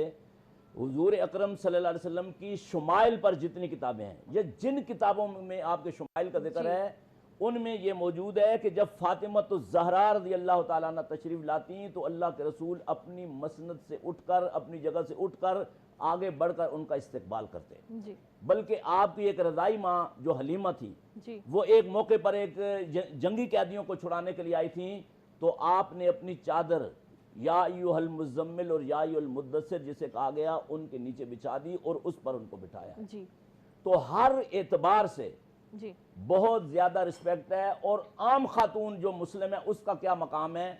एक सहाबिया हैं मदीना की रहने वाली अंसारिया, अस्मा बिनते यजीद अंसारिया रज़ी अल्लाह ताला अन्हा, वो कहती हैं कि मुझे ख्वातीन ने अपना नुमाइंदा बनाया जी कि आप ख्वातीन के मामलात और मसाइल में गुफ्तगू करने के लिए रसूल अकरम सल्लल्लाहु अलैहि वसल्लम की खिदमत आलिया में हाजिर हों और कहें कि मर्द जो हैं वो हमारे से दर्जात में और नेकी के कामों में आगे बढ़ गए। जिहाद पर वो जाते हैं, बाजमात नमाज वो अदा करते हैं, ईदैन वो जाते हैं, चूँकि साहिब माल हैं ज़कात वो अदा करते हैं, हमारा क्या होगा। जी तो जब वो आई तो रसूल अकरम सल्लल्लाहु अलैहि वसल्लम की आंखों में आंसू आ गए। कहा अस्मा अब आप मेरी नुमाइंदा बनकर उनके पास जाओ और उन्हें बताओ अल मरअतु इज़ा सल्लत खम्सहा व सामत शारहा व अतात बालहा व हफिजत फरजहा क़ील लहा दुखुलिल जन्नति मिन अय्यि अब्वाबिल जन्नति शिअति, कि आप ये उनको जाकर बताओ कि खातून अगर 5 नमाजें अदा कर ले, रमज़ान के रोज़े अगर उस पर फ़र्ज़ हैं तो उनको रख ले, अपने सतर की हिफाजत कर ले और अपने शोहर की इताअत करे, तो क़यामत के दिन उसे कहा जाएगा जन्नत के 8 दरवाजे हैं जिस दरवाजे से आपका जी चाहे जन्नत में चली जाओ। अच्छा अल्लामा साहब, ये तो हमारी गुफ्तगू हो गई इस्लाम में औरत की अहमियत के हवाले से। बात आ जाती है मुख्तसरन, अगर आप इसमें कुछ इजाफा फरमा दें कि अब जो मुआशरे में जो हो रहा है, क्या वो तमाम चीज़ें इस वक्त मिल रही हैं इस वक्त के दौर में? यानी मुआशरे को तो आप थोड़ा सा पीछे छोड़ दें। ये जो कुछ ख्वातीन के आलमी दिन पर यहाँ होता है, पहले 2-3 साल पहले मेरा जिस्म मेरी मर्जी, और उसका अंजाम क्या हुआ है जी। खौफनाक और इबरतनाक। इस्लामाबाद में जो बहुत बड़ा वाक़या हुआ है, इस मरतबा जो उन्होंने अपना एहतजाज किया, ये लफ्ज़ तो नहीं कहा, लेकिन उन्होंने कहा कारी साहब मदरसा फलां दीन, ये सेहोनी लाबी का एजेंडा है। वो 1 दर्जन से कम औरतें, इस्लामाबाद कितना बड़ा शहर है जी, लाखों की आबादी है, 1 दर्जन से कम औरतें खड़े होकर वो इस तरह की बातें कर रही हैं। तो उस एजेंडे को हमें समझना चाहिए और साथ साथ ठीक, अगर कहीं ज्यादती है जी, देखें बहुत सारी चीज़ें हमने हिंदुओं के साथ रहते हुए उनसे ले ली हैं, तो उसमें कुछ चीज़ें, कुछ सख्तियां भी हैं और कुछ नारवा बातें भी हैं जी। मिसाल के तौर पर जो विरासत में हक है वो हिंदुओं में नहीं है, ठीक है। और तो वो जो चीज़ें हैं इस्लाम ने हमें बता दी हैं, उसके मुताबिक जो नहीं दे रहे उनको देना चाहिए। लेकिन इसमें जो बुनियादी गलती मैं ये समझता हूँ कि अरबाब इक़्तिदार की भी है कि वो इसके लिए कानून साजी करके इस पे इम्प्लीमेंटेशन और अमल दरामद की कोशिश की। बिल्कुल, मैं अल्लामा साहब इसी पॉइंट को आप सबकी तरफ लेकर आना चाहती हूँ कि देखें जो कुछ हमारे मजहब के हवाले से और जो हमारे माशरे की, ये तो अब हो रहा है, जो चीज़ें हमारे सामने नजर आ रही हैं, ज़्यादती भी हो रही है कहीं, और कहीं पे कुछ ऐसा है कि वाकई अच्छा भी किया जा रहा है। तो अब उसको रोका कैसे जाए, उसे कंट्रोल कौन करेगा? अगर हमारे इस्लाम ने वो नहीं चीज़ लागू की है औरत के ऊपर, तो वो अगर हो रही है तो वो इसको ख़त्म करने के लिए। बात तो ये है कि मैं बड़ी नज़ाकत के साथ ये बात अर्ज़ करने लगा हूँ कि बहुत सही फरमाया है उन्होंने। कितनी ख़वातीन होंगी जो बाहर निकलती हैं, लेकिन वो इतनी कामयाब हैं कि जो वो स्लोगन देती हैं माह मुबारक रमज़ान की 8वीं सहर को बैठकर टीवी के ऊपर जब औरत की हकूक़ की बात करते हैं तो हम उनको बीच में ला के डिस्कस कर रहे हैं, हालांकि उनका इससे क्या ताल्लुक़ है। Ignore them, let them say whatever they want to say, लेकिन क्यों हम डिस्कस कर रहे हैं? हमारे आसाब पर सवार हो चुके हुए हैं वो लोग, और तो ये वो कामयाबी है ना उनकी। तो यही जो है ना वो कामयाबी की स्ट्रेटजी जो उन्होंने बनाई है वो हमें बनानी है कि हम बैठकर मुस्बत चीज़ों को प्रमोट करें, और जो वेस्ट के अंदर जिनको वो आइडियलाइज करते हैं उनकी हकीकी जो कमज़ोरियाँ हैं, नॉट वो कि जिसको हम जो है दिफा नहीं कर सकते, वहाँ पर बहसीयत बेटी क्या इज़्ज़त है बेटी की? 18 साल के बाद बाप कहता है कि तुम मेरे घर में रह रही हो तो अपने कमरे का किराया मुझे दो, ये बताया जाए। हमारे यहाँ कितनी इज्जत और एहतराम है बेटी का, हम तो जो है ना वो जहेज दे के अगरचे माशरती तौर पर जो है ना वो होता है, लेकिन इस बल्कि उसका कफन तक जो है ना भाई ने देना होता है। तो हम यहाँ पर बैठ कर, लेकिन प्रॉब्लम क्या है, प्रॉब्लम ये होती है कि मेरा फ़र्ज़ है, जब मैंने कबिल तो कह दिया तो नाना नफ़का मैंने देना है, लेकिन क्या प्रैक्टिकली ऐसा हो रहा है? अगर नहीं हो रहा तो उसको मैं प्रमोट करने की कोशिश करूँ कि मर्दों से कहूँ कि अपने फ़राइज़ अंजाम दो, इस्लामिक मुआशरा बनाओ, जो कमज़ोरियाँ उसको दूर करो, अगर इक्का दुक्का वाक़यात हो गए तो जहालत को दूर करो। हमारी नस्लें जब इल्म हासिल कर लेंगी, जब उनको पता चल जाएगा और हम उनको बताएंगे, हम नहीं बताएंगे तो आज क्या है? आज के ज़माने को कहा जाता है ग्लोबल विलेज, दहकदा जहानी। आज के ज़माने के अंदर फासले ख़त्म हो गए हैं, मैस कम्युनिकेशन है। आज ये जो सोशल मीडिया, उसके ज़रिए यहाँ का बच्चा बैठकर जो है ना वो पूरी दुनिया के मामलात की खबर रखता है। 1 सेकंड में खबर अपलोड भी होती है, डाउनलोड भी होती है। तो आज के ज़माने में मैं बैठकर वो जिसको कहते हैं ना हल्की बात नहीं कर सकता हूँ। तो मैं फिर उसी पर आऊँगा कि नंबर 1, आइडियोलॉजिकली जिस तरह के उलमा ने फरमाया है, प्रोफेसर साहबा ने फरमाया है, हमें आकर चैलेंज करो, हम बताते हैं कि हमारे पास क्या है। रोल मॉडल हमारे पास वो हस्तियाँ हैं कि जब तुम्हें माजरत के साथ सफाई की जो है ना वो तारीफ भी नहीं आती थी, उस ज़माने से हम लोग जो हैं वो 1400 साल से अल्हम्दुलिल्लाह रब्बिल आलमीन ऐसा दीन रखते हैं कि जिसमें बीबी खदीजतुल कुबरा जैसी उस ज़माने के, ज़माना जाहिलियत के ज़माने की कॉर्पोरेट वर्ल्ड की बेस्ट बिजनेस वूमेन थी, आइडियल उस ज़माने के अंदर जनाब। उनकी तिजारत में कोई कमी थी किसी चीज़ की?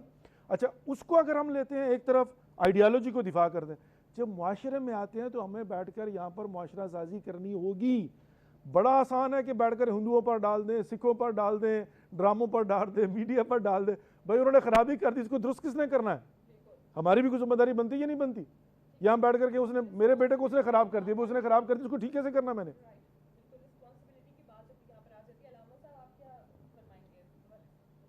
देखिए, मैं अर्ज़ करूँगा इस हवाले से कि गवर्नमेंट पाकिस्तान में पार्लियामेंट है, सेनेट है, इनको कोई कानून बनाना चाहिए।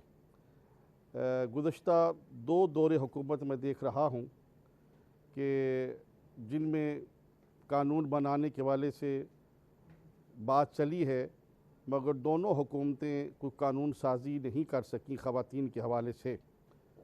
मगर मैं फिर इस चैनल के ज़रिए अर्ज़ करूँगा कि कानून साजी होनी चाहिए ख़वातीन के हवाले से, उनके हकूक़ के हवाले से।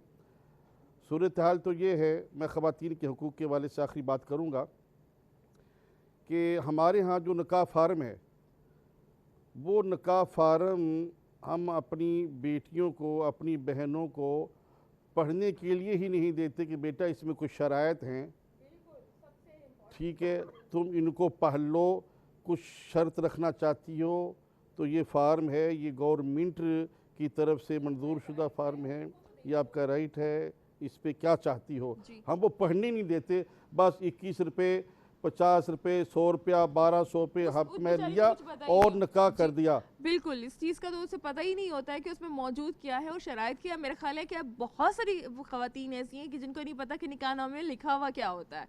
जी जी जी, गवर्नमेंट ऑफ पाकिस्तान से ये गुजारिश कीजिए कि वो जब कवानीन बनाएं तो NGO से डर कर वेस्टर्नाइज होकर ना बनाएं, इस्लाम को सामने रखते हुए और हमारे माशरे की ज़रूरियात को रखते हुए बनाएं, ये गुजारिश है। और फिर हमारा मुआशरा जो है वो फिर ख़वातीन की आज़ादी का नारा कहीं लगता वाला असर नहीं आएगा, क्योंकि वो पहले ही आज़ादी इस्लाम ने ख़वातीन को दे दी है। बिल्कुल, अल्लामा अब्दुल खालिक फरीदी साहब, देखें, बात यह है कि इस्लाम ने हुकूक वाज़े तौर पर ख़वातीन को दे दिए हैं, इसमें दो राय नहीं है। अब बात यह कि इम्प्लीमेंटेशन क्यों नहीं है, ये रियासत के हुक्मरानों की जिम्मेदारी है और हम इनसे गुजारिश नहीं करेंगे, हम इनसे मुतालबा कर रहे हैं, इनको हम समझा रहे हैं कि भाई जो हक है वो आप जिसका है उसको दे दो, अदा कर दो, और अगर वो अदा नहीं करते तो वो उसके ज़िम्मेदार हैं और जो उनके आलाकार हैं इस मामले में वो उनके ज़िम्मेदार हैं। जी ठीक है, तो अच्छा मैं एक दफ़ा सबीन की तरफ चलूँगी जो यहाँ पे जल्दी से बता दें। सबीन की तैयारी कंप्लीट हो चुकी है?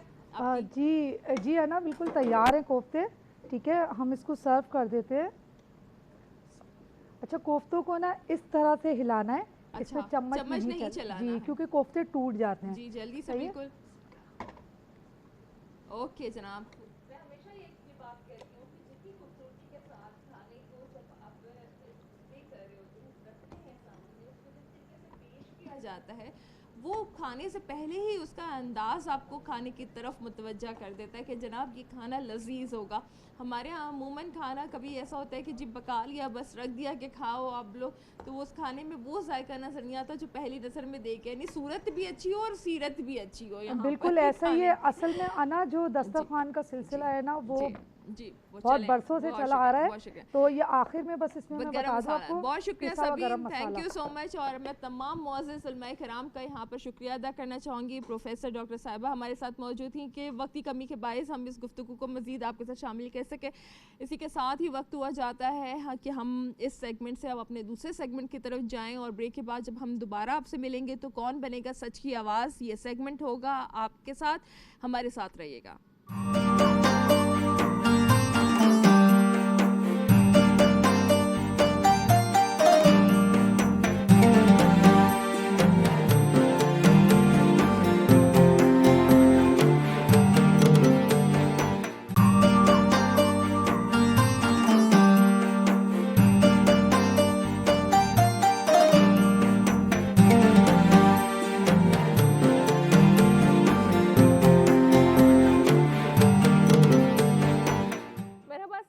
में एक बार फिर आपको खुशामदीद कहूँगी और आगे चलते हुए यानी कि हमारे सेगमेंट्स की जो तस्वीर है वो आगे बढ़ती जा रही है। आज 8वीं सहरी में आज 8वां मुकाबला कौन बनेगा सच की आवाज़, और सच की आवाज़ में तो जाहिर सी बात है मुकाबले में तो शरीक होते हैं नात ख़्वां, लेकिन वाकई जो सच्ची और अच्छी आवाज़ें हैं वो भी हमारे इस प्रोग्राम का हिस्सा बन चुकी हैं। जजेस का पैनल कंप्लीट हो चुका है, तो क्यों नहीं जजेस की तरफ हम चलें।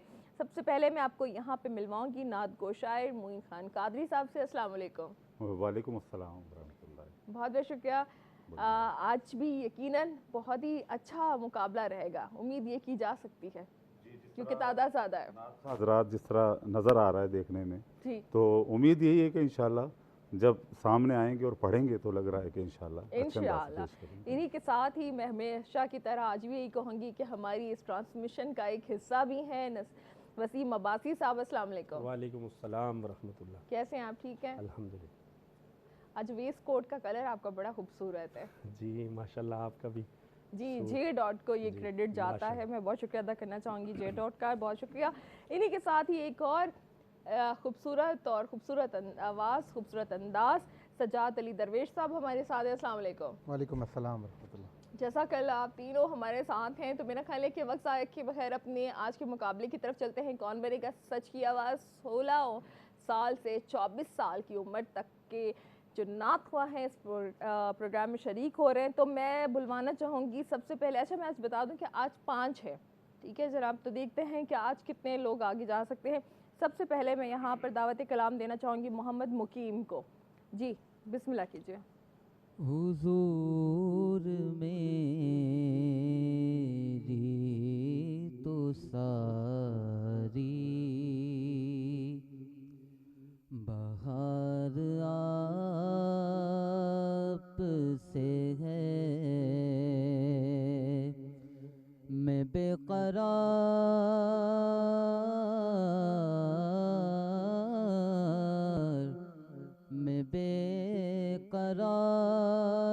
था, मेरा करार आप से है। हुजूर मेरी तो सारी बहार आप से है, गुनाहगार हूँ आका बड़ी नदामत है, गुनाहगार हूँ आका बड़ी नदामत है, कसम खुदा की ये मेरा वक़्त वक़ार आप से है, मैं बेकरार था, मेरा करार आप से है। माशाल्लाह माशाल्लाह, सुभान अल्लाह। तो इनके बाद मैं यहाँ पर अब दूसरे पार्टिसिपेंट की तरफ जाऊँगी, लेकिन अगर आप लोग इनके हवाले से कोई राय देना चाहें, सबसे पहले मैं मोइन साहब आपसे दरख्वास्त करूँगी। जी, मुकीम ने माशाल्लाह बहुत अच्छा पढ़ा, और एक नात की जिस तरह हम कहते हैं ना कि एक रूह जी जो होती है पढ़ने की, उसी अंदाज से कलाम को पेश किया, और कलाम बहुत अच्छा माशाल्लाह, बहुत ही अच्छे अंदाज से, यानी साद और मोहब्बत वाले जी अंदाज जी जी जी। एक बात इन्होंने बड़ी अच्छी कही कि मेरा वक़ार आपसे, तो मेरे जहन में एक मिसरा आया था जी जी, वो ये था कि ज़रब दूँ खुद को उनसे तो लगूं लातादाद, ज़रब दूँ खुद को उनसे तो लगूं लातादाद, वो जो मुझ में से निकल जाएं सिफर हो जाऊं। तो हमारा वक़ार और हमारी जो इज़्ज़तें हमें मिल रही हैं अल्हम्दुलिल्लाह, ये हुजूरी की तो फ़ैल है अल्हम्दुलिल्लाह।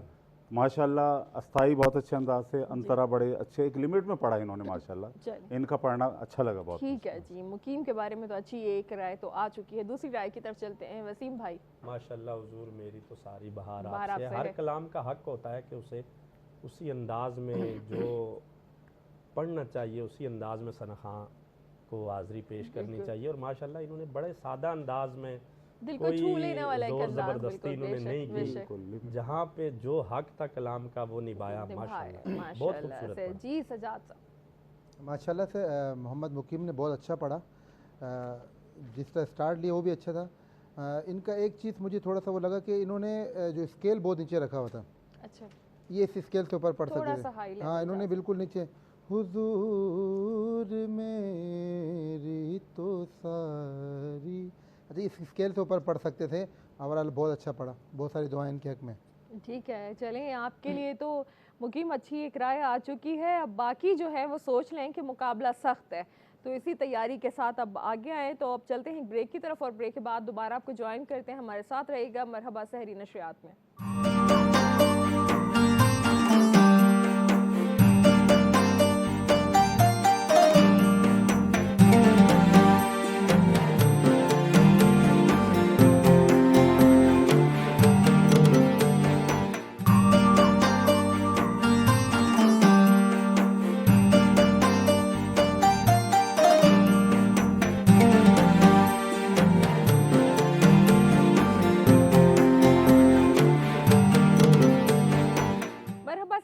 में एक बार फिर आपको खुशामदीद कहेंगे, और इसी के साथ ही इस मुकाबले को आगे बढ़ाते हुए कौन मिलेगा सच की आवाज़। और सच की आवाज़ के बारे में हमारे जजेस का कहना है कि ये एक मुश्किल मरहला होता है कि जहाँ पर इस आवाज़ को चुना जाए तो मेहनत के साथ आए, क्योंकि पहले जो पार्टिसिपेंट आ चुके हैं उनके बारे में जजेस की राय अच्छी थी। तो अब बाकी जो है वो उससे अब बेहतर अंदाज में उनको ज़रूरत है कि वो कलाम को पेश करें और पढ़ें। तो मैं अब यहाँ पर गुजारिश करूँगी कि दुआ ज़ैनुल आबिदीन हमारे साथ मौजूद है, तो इजाज़त लीजिए, आपके सामने मौजूद है जजेस हजरात, और बिस्मिल्लाह कीजिए। निगाह लुत्फ़ के उम्मीदवार हम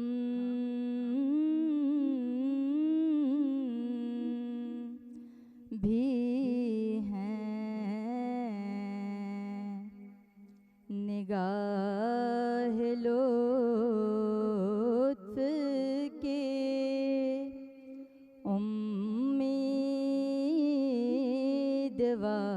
उम्मीदवार हम भी हैं। के लिए हुए तो दिले बेक़रार हम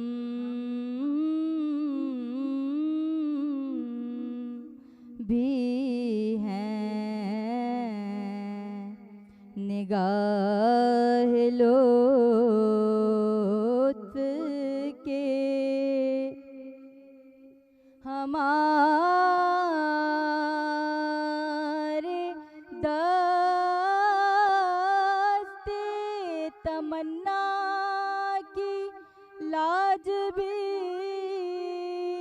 रखना।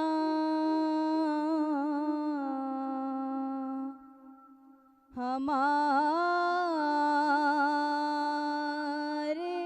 दस्ते तमन्ना की लाज भी रखना।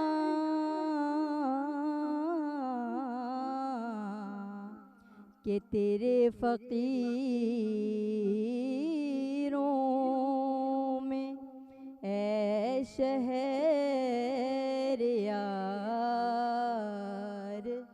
हम भी हैं। निगाह लुत्फ के। जी ये हैं दुआ, क्या कहेंगे मुइन भाई? जल्दी जल्दी से इनके बारे में जी, दुआ ने कलाम का इंतखाब तो बहुत अच्छा रखा। मौलाना हसन रज़ा खान साहब का कलाम था जी। एंड जो शुरू किया तो अस्ताई में दूसरी लाइन में ज़रा ये वीक रही और अंतरा उस अंदाज से उस तवानाई के साथ नहीं कह पाई जो कहना चाहिए। तैयारी यूँ लग रहा है कि उस तरह तैयारी नहीं हो पाई, लेकिन कलाम माशाल्लाह बहुत अच्छा पड़ा। अच्छा पड़ा जी। वसीम भाई? इंतखाब कलाम अच्छा था और अंतरे में बहुत मेहनत की ज़रूरत है। जिस तरीके से अंतरा पेश करना चाहिए था और जल्दी जल्दी आ रही थी वापसी लौट के, जल्दबाजी में थी जी। तो बाकी आवाज़ अच्छी है, इंशाल्लाह मेहनत जारी रखें। ठीक है, ये तो इब्तिदा है, ये तो चीज़ें चलती रहेंगी। बेशक सजाद साहब माशाल्लाह इन्होंने पढ़ा अच्छा, बस ये सादे, बिल्कुल सादे अंदाज में इन्होंने पढ़ा। एक होता है जब मुकाबले में कोई अगर सामने आए तो कुछ इस तरीके से बंदा पेश करता है कि अपने आने से क्लिक हो जाए। तो इन्होंने अपने सुर में रह के पढ़ा है, बिल्कुल सिंपल पढ़ा है।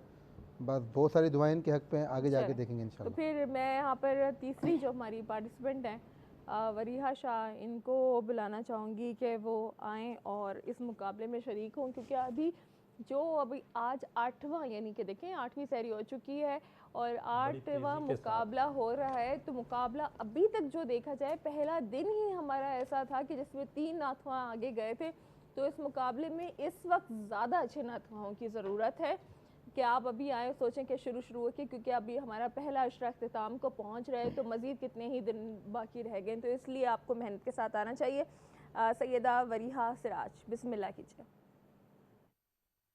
मुझ में उनकी सना का सलीका कहाँ, मुझ में उनकी सना का सलीका कहाँ। वो शहीदो जहाँ वो कहाँ, मैं कहाँ, उनका मदहा सरा खालिके दो जहाँ। वो रसूले ज़मां वो कहाँ, मैं कहाँ,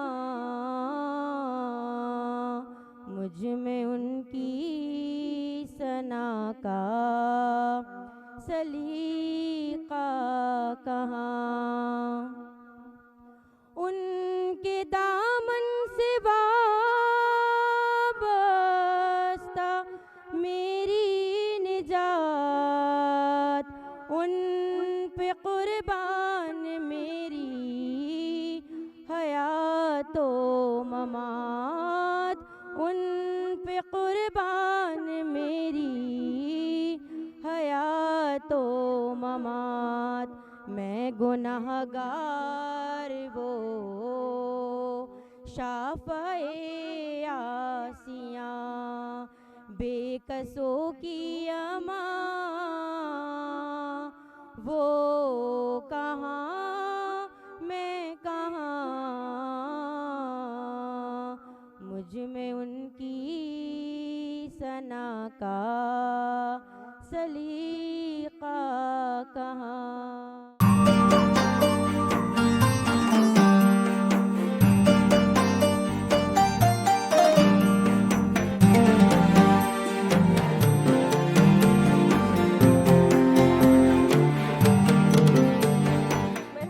नशियात में एक बार फिर आपको खुशामदीद कहूँगी और इसी के साथ ही आगे चलते हुए मैं यहाँ पर अब अपने पार्टिसिपेंट को बुलाना चाहूँगी जो इस मुकाबले में शरीक हो रहे हैं। कौन बनेगा सच की आवाज़, और हमारे साथ मौजूद हैं सैयद शाज़ेब अब्बास। आप लोगों की इजाज़त से ये मुकाबले के चौथे पार्टिसिपेंट जी। या मोहम्मद या मोहम्मद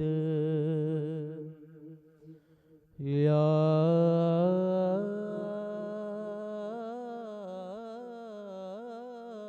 मोहम्मद या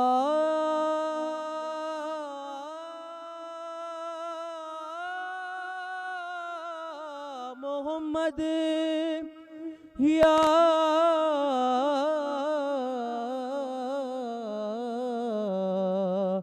मोहम्मद या मोहम्मद या मोहम्मद,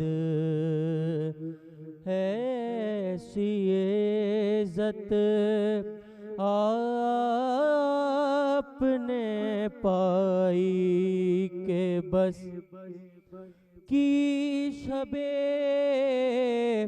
असरा खुदा ने वो पजीराई के बस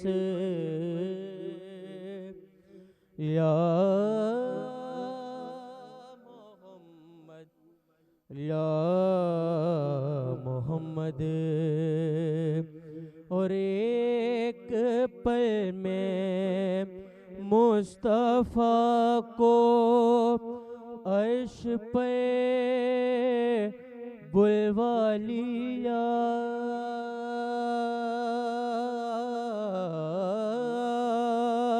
एक पल में मुस्तफ़ा को अर्श पर बुलवा लिया। भाई अपने बंदे की खुदा को ऐसी याद आई के बस या मोहम्मद या मोहम्मद। और गिनते गिनते थक गए जी। जजेस की तरफ से मेरे ख्याल है कि सुभान अल्लाह सुभान अल्लाह सुभान अल्लाह, क्या कलाम, वो तीनों का जो है रिमार्क एक साथ ही आ गया है। सुभान अल्लाह, मैं कह रहा हूँ यानी कि नातिया मुकाबले का कलाम भी था, आवाज़ भी थी, अंदाज भी था। इतना मुश्किल कलाम में समझता हूँ कि जैसे जो आगाज़ इन्होंने किया तो उसी में ही पता चल जाता है कि सना आगे क्या करेगा, क्या परफॉर्मेंस होगी। तो इन्होंने या मोहम्मद की सदा में सब कुछ बता दिया। सुभान अल्लाह, क्या बात है जनाब। तो सैयद अदनान शाह हैं हमारे इस मुकाबले के आखिरी पार्टिसिपेंट है, तो इनको भी सुनते हैं। बिस्मिल्लाह कीजिए। हाल दिल किसे को सुनाए, आपके होते हुए हाल दिल किसे को सुनाए, आपके होते हुए क्यों किसी के दर पे जाएं, आपके होते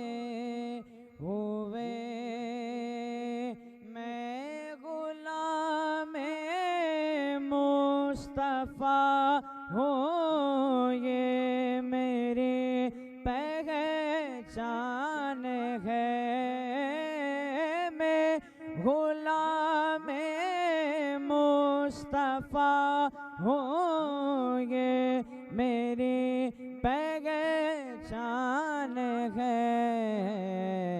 गम मुझे क्यों कर सताए, गम मुझे क्यों कर सताए, आपके होते हुए क्यों किसी के दर पे जाएं, आपके होते हुए। जज़ाकल्लाह जी। मोइन साहब, फ़ैसला यकीनन आप लोग अभी जो है वो कर चुके होंगे, लेकिन इनके बारे में सिर्फ अभी मैं राय जानना चाहूँगी, क्योंकि हम ब्रेक के बाद अनाउंस करेंगे कि आज के कौन से वो नातख़्वां हैं जो आगे मुकाबले में जा सकेंगे। जी, अदनान शाह ने अभी पेश किया अल्ताफ़ शाह काज़मी साहब का कलाम। मैं ये समझता हूँ कि अभी और ज़्यादा मेहनत की ज़रूरत है। ठीक है। और बहुत ही सिंपल अंदाज से पढ़ा इन्होंने, लेकिन यही मेरा मतलब ये कि राय मेरी ये है कि और मज़ीद अगर मेहनत करेंगे तो और इंशाल्लाह अच्छा पढ़ेंगे। ठीक है। वसीम भाई जी, मोइन खान कादरी साहब बिल्कुल वजह फरमा रहे हैं कि मेहनत की ज़रूरत है। इंतखाब कलाम भी जो है मुकाबलों के लिए जो होता है, कोशिश करनी चाहिए कि जिसमें खालिस हुज़ूर अकरम सल्लल्लाहु अलैहि वसल्लम की तारीफ़ हो। इंतखाब कलाम भी बड़ा अहमियत का आमिल होता है। और फिर जो अंदाज़ होता है, कोशिश करनी चाहिए कि जो सूफियाना तर्ज़ें हैं जी जी, जो हमारे आबाओ अजदाद ने हमें विरसे में दी हैं, सना खानी जो हमें विरसे में मिली है, उससे ही फॉलो करना चाहिए। महफ़िलों में तो बहुत से कलाम पढ़े जाते हैं, उसका तो अंदाज़ अलग होता है महफ़िलों का, मगर जब मुकाबले में पढ़ा जाए तो इंतखाब कलाम भी बड़ी अहमियत रखता है। फिर जो तर्ज़ है, हर चीज़ के नंबर है वो भी, जी बिल्कुल हर चीज़ के। सजाद अली दरवेश साहब, अदनान शाह ने कलाम जो मुकाबले का जो अंदाज़ होता है उस मुकाबले के अंदाज़ में नहीं पढ़ा इन्होंने, जो नात उससे स्टार्ट की जैसा महफिल में नहीं पढ़ते हैं। जी जी, क्यों किसी के दर पे जाएं, क्योंकि अभी ये मुकाबला यहाँ पर जो बहुत से बच्चे ऐसे हैं जो सुरों को मद्देनज़र रखते हुए पढ़ रहे हैं, सूफियाना कलाम पढ़ रहे हैं, तो मुकाबले में ये लाइव में तो आप कुछ भी पढ़ सकते हैं। बाहर इन्होंने बिल्कुल सिंपल पढ़ा। इनके हक़ में भी यही कहूँगा कि बहुत सारी दुआएं इन्होंने, मेहनत करेंगे इंशाल्लाह आगे जाएंगे इंशाल्लाह। इनको सिखाते आप भी लोग हैं या आप भी लोगों से सीख कर आगे जाते हैं, तो मैं चाहूँगी कि जब ये सब मौजूद हैं तो आपसे ही कलाम की गुजारिश भी करूँगी। बिस्मिल्लाह जी, सजाद अली दरवेश साहब की नात के 2 अशार। मुझ खता का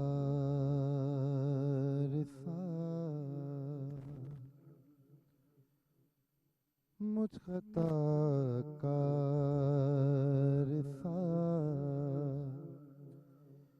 इंसान मदीने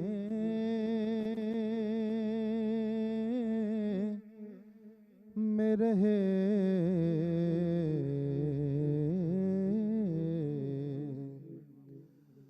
बन के सरकार का मेहमान मदीने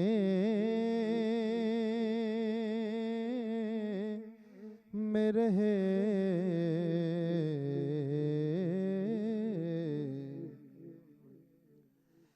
कि याद आती है मुझे अहले मदीना की वो बात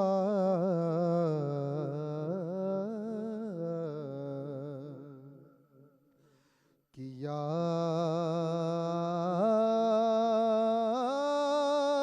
आती है मुझे अहले मदीना की वो बात,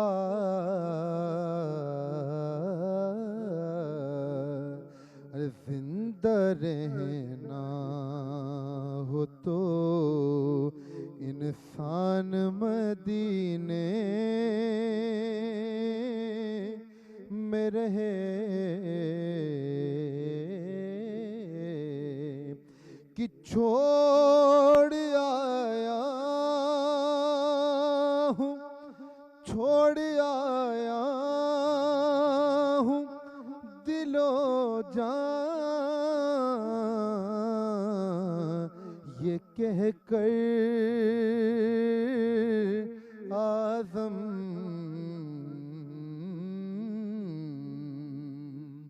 अरे छोड़ आया हूँ दिलो जान, ये कह कर आज़म,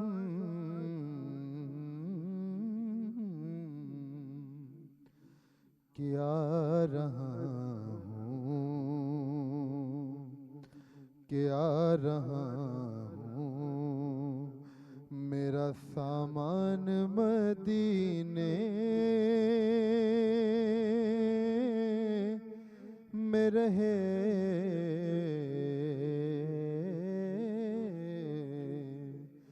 आ रहा हूँ मेरा सामान मदीने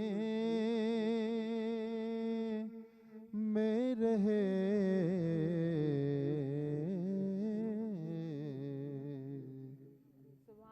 माशाल्लाह, बहुत खूबसूरत। इसी सिलसिले को यहीं पे ही चलाते हुए कि सिलसिला यहाँ पे ना टूटे, मोइन खान कादरी साहब मौजूद है, तो आपसे गुजारिश है कि एक कलाम हो जाए।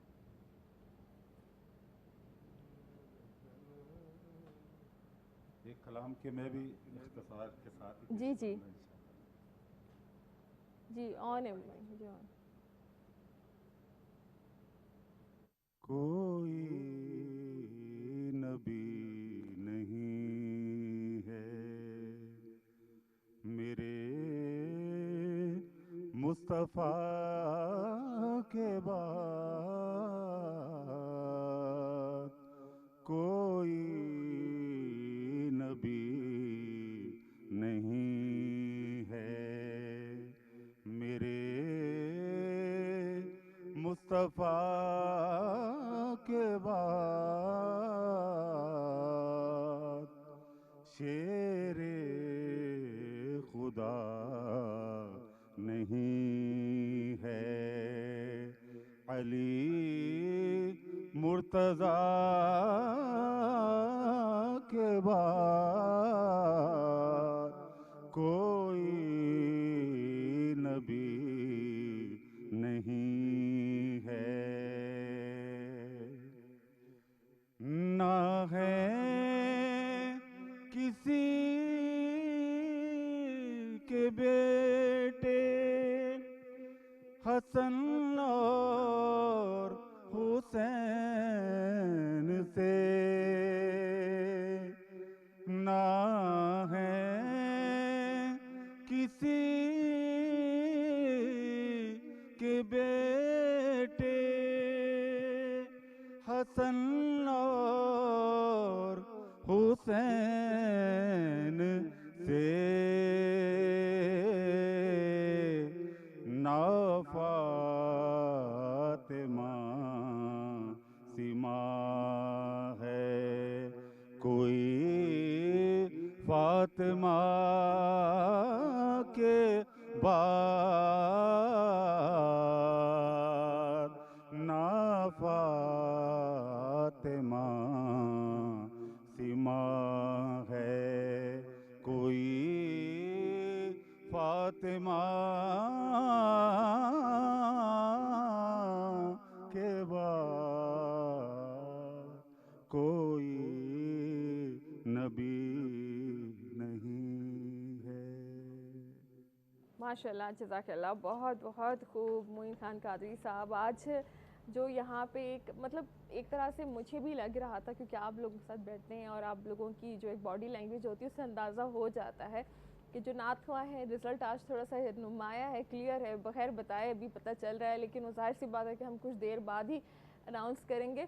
तो ये वो चीज़ है कि जो आपके फ़ैसले पर तो मुंतकिल होती है, लेकिन हमारे सुनने वाले भी जान जाते हैं कि कौन कितनी तैयारी के साथ आया है। ऐसा ही बिल्कुल ऐसा है, बिल्कुल ऐसा है। और आज एक बात मैं कहना चाहूँगा, जो शाहजेब अब्बास ने जो माशाल्लाह, फिर मैं इस बात को दोहरा रहा हूँ कि पढ़कर पता चल रहा था कि जब हम सुन रहे थे तो पता चल रहा था कि माशाल्लाह एक तैयारी भी है। नात को हमने आगाज़ कैसे करना है, आवाज़ का उतार चढ़ाव भी देखना ज़ाहिर है ज़रूरी है।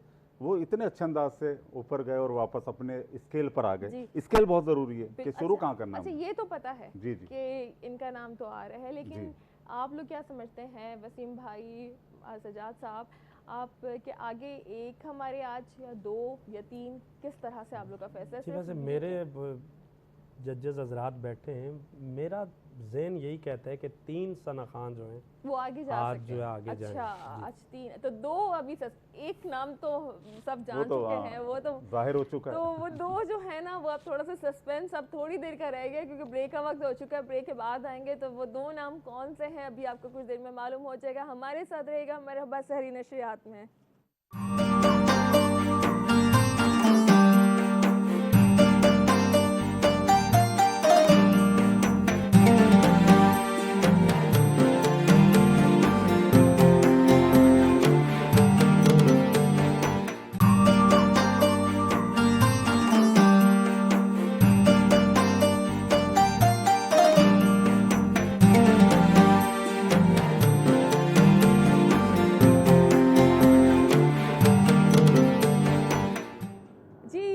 सहरी नशरियात और वक्त आ चुका है कि हम आज के नाम अनाउंस करें। कौन बनेगा सच की आवाज़ में कौन सी आवाज़ें आगे जा रही हैं। एक नाम तो बिल्कुल नुमाया तौर पर आगे आ चुका था और बाकी जजेस ने जो फैसला यहाँ पर आज बताया। सबसे पहले तो हमारे साथ आगे जा रहे हैं इस मुकाबले में कौन बनेगा सच की आवाज़ में सैयद शाहजेब अब्बास साहब को बहुत मुबारक हो, और इनके बाद जो है मोहम्मद मुकीम ने आगे के लिए क्वालिफाई कर लिया, आपको भी बहुत मुबारक हो। और सैयद वरीहा सराज, आपको भी बहुत बहुत मुबारक हो, आप तीनों आगे जा रहे हैं। और इसी के साथ ही मैं अपने जजेस का भी शुक्रिया अदा करना चाहूँगी, और साथ साथ हमारी इस ट्रांसमिशन के साथ ताउन करने पर हमारे जो स्पॉन्सर्स हैं उनका भी बहुत बहुत शुक्रिया, इस बात के साथ कि अपना आप सब बहुत ख्याल रखेंगे और दूसरों का भी ख्याल रखें, क्योंकि अल्लाह ताला उन्हीं की मदद करता है जो अल्लाह की मखलूक की मदद करते हैं। तो इसी बात के साथ अपनी मेज़बान अना साद को इजाज़त दीजिए। हम यहाँ पर वसीम अब्बासी साहब के साथ एक कलाम के साथ ही इख्तिताम की तरफ जाएंगे। इंशाअल्लाह कल की सहरी में आपसे फिर मुलाकात होगी, जब तक के लिए अल्लाह हाफ़िज़। उनको मुख्तारी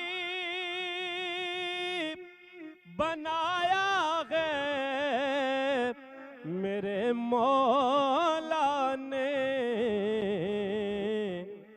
खुल्द में बस वही जा सकता है,